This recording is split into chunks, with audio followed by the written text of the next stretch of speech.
Facebook performa. Ya. Assalamualaikum warahmatullahi wabarakatuh. Waalaikumsalam warahmatullahi wabarakatuh. Bismillahirrahmanirrahim. Alhamdulillahirabbil alamin. Shallallahu wassalamu ala asyrofil anbiya'i wal mursalin sayyidina wa maulana Muhammadin wa ala alihi wa sahbihi ajma'in. Nah, jadi kita melanjutkan pembelajaran kemarin, yaitu tentang pengertian Al-Quran, pengertian hadis. Selanjutnya kita cara memfungsikan Al-Quran dan hadis. Di sini ada yang tidak hadir belum? Hadir semua. Keadaannya gimana, sehat? Sehat, Pak. Sehat. Jadi kita sebelum memulai pembelajaran pada hari ini, kita berdoa dulu. Jadi Bapak yang berdoa. Bismillahirrahmanirrahim. Bapak Sulaiman Al-Quran Al-Qur'an Al-Mu'min Al-Safar Nama Dari Bila Disabina Wa Ta'ala Khairin Ya Ya Qayyum Ya Rabbal Sawal Nama Al-Mu'min Al-Mu'min Muhammad Sallallahu Alaihi Wasallam Akrimna Wa Jawab Tadib Jawab Salatil Fahmi Arzuqna Nikmata Wa Akhla Wa Sabat Yazini Bi'aka Sayyidina Muhammad Sallallahu Alaihi Wasallam Rabbana atina fid dunya hasanah wa fil akhirati hasanah wa qina alamin. Nah, jadi kita masuk kepada materi pembelajaran pada hari ini, yaitu tentang cara memfungsikan Al-Quran dan hadis dalam kehidupan. Jadi sebagaimana yang diterangkan di dalam Al-Quran, fala taqul lahum uffin wala taqul lahum uffin. Wala taqul lahum uffin. Nah, jadi di dalam Al-Quran itu menerangkan tentang jangan berkata kepada orang tua itu kata-kata yang kasar. Nah, jadi gimana kita cara memfungsikan Al-Quran itu? Nah, jadi salah satunya tentang memfungsikan yang kita tadi surah jangan berkata kasar kepada orang tuanya. Jadi menjadikan Al-Quran, pembahasan pertama menjadikan Al-Quran nanti sebagai pedoman hidup dalam pribadi. Nah, jadi di sini ada 4 tentang cara memfungsikan. Yang pertama menjadikan Al-Quran nanti sebagai pedoman dalam kehidupan pribadi. Yang kedua sebagai pedoman hidup dalam berumah tangga. Dan yang ketiga bermasyarakat. Dan yang keempat bernegara. Kalau salah. Ya, berbangsa dan bernegara. Jadi kita bahas tentang pribadi dulu. Menjadikan kewajiban bagi setiap muslim adalah menjadikan Al-Quran dan hadis sebagai pedoman hidupnya sehari-hari. Dengan menjadikan Al-Quran dan hadis sebagai pedoman hidupnya, maka dia betul-betul seorang mukmin yang akan mendapatkan keberuntungan mengenai ini. Ada firman Allah Subhanahu wa taala, "A'udzubillahi minasyaitonir rajim. Innama kana qaulal mu'minina idza da'u ila Allahi wa rasulihi liyahkuma bainahum ay yaqulu sami'na wa ata'na wa ulaika humul muflihun." Surah An-Nur ayat 51.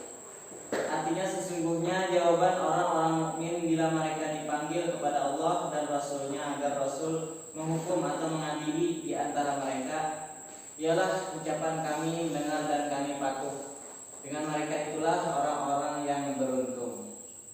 Nah, jadi orang-orang yang memfungsikan Al-Quran itu dengan benar, maka orang-orang itu termasuk orang yang beruntung. Sedangkan orang yang berpaling dari Al-Quran, nah, jadi di sini ada penjelasan tentang orang yang berpaling dari Al-Quran dan hadis berarti telah mengkhianati Allah dan Rasul-Nya, maka tidak pantas dia disebut sebagai orang mukmin. Jadi ada yang ditanyakan tentang pribadi tadi. Jadi Al-Quran sebagai pribadi, fungsikan Al-Quran sebagai pribadi. Ya. Itu bagaimana Pak? Maksudnya menjadikan Al-Quran itu sebagai apa tadi pedoman diri kan? Iya, pedoman pribadi untuk pribadi. Itu bagaimana Pak? Contohnya Pak? Ya, terima kasih. Ya, terima kasih. Jadi untuk memfungsikan Al-Quran sebagai kehidupan pribadi tadi, saya bisa jawab Pak. ya. Ada yang temannya bisa jawab? Ya, saya contohnya gini Pak, ini wala taqul lahum uffin tadi Pak. Oh iya.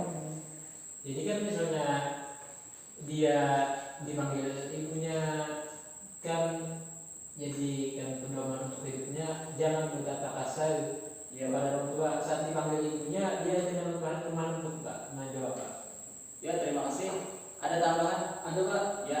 misalnya lah dia tersesat misalnya, maksudnya dia tersesat dalam jalan maksiat, namun dia ingat ayat Al-Quran. Nah, disitulah pedoman Al-Quran sejatinya dalam dirinya berkembang. Contohnya, Bisa. jadi selanjutnya yaitu nomor 2 yang menjadikan Al-Quran dan hadis sebagai pedoman dalam kehidupan keluarga atau berumah tangga. Nah, jadi yang pertama tadi tentang pedoman hidup Al-Quran, fungsi Al-Quran sebagai pedoman hidup pribadi, dan yang kedua sebagai pedoman dalam kehidupan keluarga. Nah, jadi untuk kalian saat ini belum bisa menjelaskan karena kalian masih sekolah. Salah satu kewajiban suami di dalam kehidupan rumah tangga adalah membimbing istri dan anak-anaknya berdasarkan petunjuk Al-Quran, surah Subhanahu wa ta'ala dan Rasulnya, sehingga rumah tangga muslim adalah rumah tangga yang dibangun di atas ajaran Al-Quran. Nah, jadi sesuai sunnah dan Al-Quran atau hadis dan Al-Quran. Nah, jadi di sini ada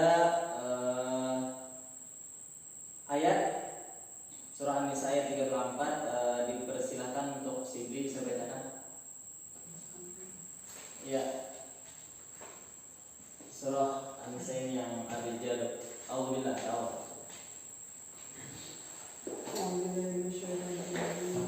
Suaranya.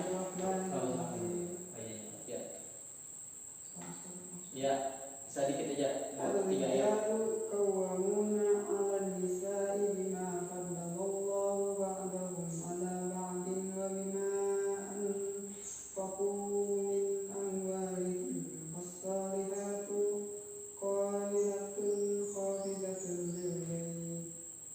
Ya, sadaqallah.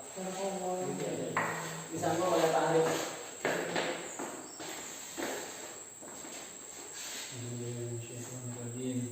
قانتات حافظات للغيب بما حفظ الله واللاتي تخافون نشوزهن فعظوهن واهجروهن في المضاجع واضربوهن فإن أطعنكم فلا تبغوا عليهن سبيلا إن الله كان عليا كبيرا. Sadaqallah. Terima kasih kepada Pak Arif. Silakan duduk. Jadi artinya kaum laki-laki itu adalah pemimpin bagi perempuan. Ya, intinya seorang laki-laki itu adalah pemimpin. Jadi kalian sebagai laki-laki nantinya akan jadi pemimpin, nantinya bukan sekarang. Pada saat ini masih sekolah saja dulu. Kaum laki-laki itu adalah pemimpin bagi kaum wanita oleh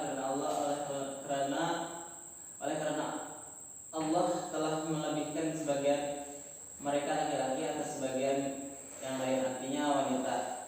Dan karena mereka laki-laki telah menafkahkan sebagian dari harta mereka, sebab itu maka wanita yang saleh ialah yang taat kepada Allah dan memelihara diri ketika suaminya tidak ada.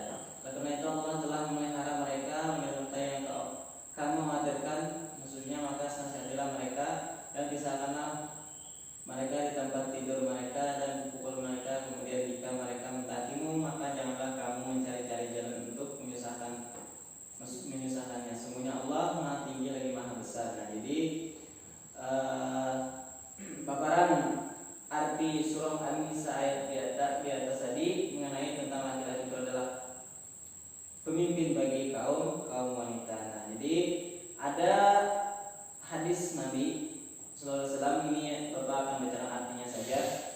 Kamu ada sebuah pemimpin dan harus bertanggung jawab atas kepemimpinan. Seorang suami adalah pemimpin bagi keluarga dan harus bertanggung jawab atas kepemimpinannya. Seorang istri adalah pemimpin di atas lingkungan rumah tangganya, tangga suaminya, dan harus bertanggung jawab atas kepemimpinan. Hadis riwayat Bukhari. Nah, jadi kita lanjut kepada tentang pedoman hidup fungsi Al-Quran sebagai pedoman hidup bermasyarakat. Nah, jadi sebelum kita lanjut kepada pemaparan selanjutnya, ada yang ditanyakan mengenai tentang pribadi dan kehidupan berumah tangga. Ada yang ditanyakan tentang pribadi?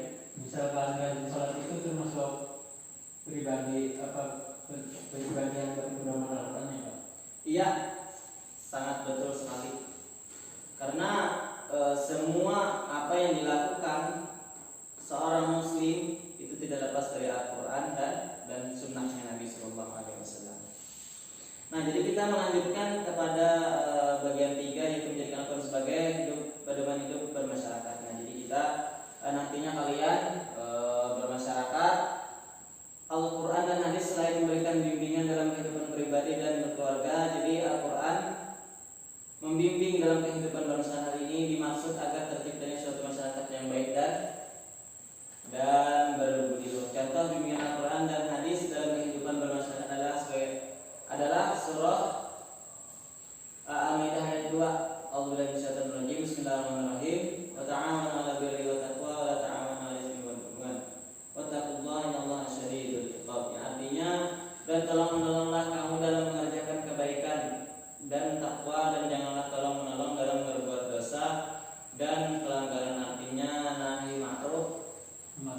amar ma'ruf nahi munkar. Nah, jadi tolong menolonglah kepada masyarakat atau sesama muslim. Ada yang bisa menjelaskan lebih detail tentang bermasyarakat? Maksudnya contoh-contohnya? Tidak ada. Contohnya dalam masa toleransi Pak. Ya, apa itu? Itu toleransi masyarakat, misalkan orang punya agama lain, ya, berbeda agama dengan kita tetap sopan santun kepada mereka. Betul sekali. Saling gotong royong Pak. Ada teman lagi? Sebelum Ada, Pak. Bapak tutup? Saling gotong royong. Saling menolong, saling membantu, saling menolong, Iya. saling maafkan. Gitu. Iya.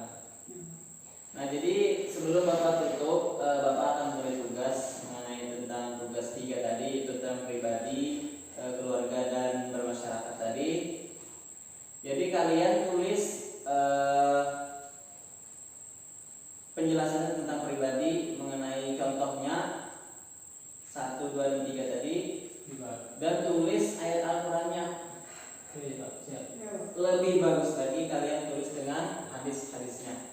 Nah, jadi mungkin sampai di sini saja pertemuan kita mengenai Bapak tidak pilek, tidak sehat, tidak enak badan. Jadi sampai di sini saja kita berserah kepada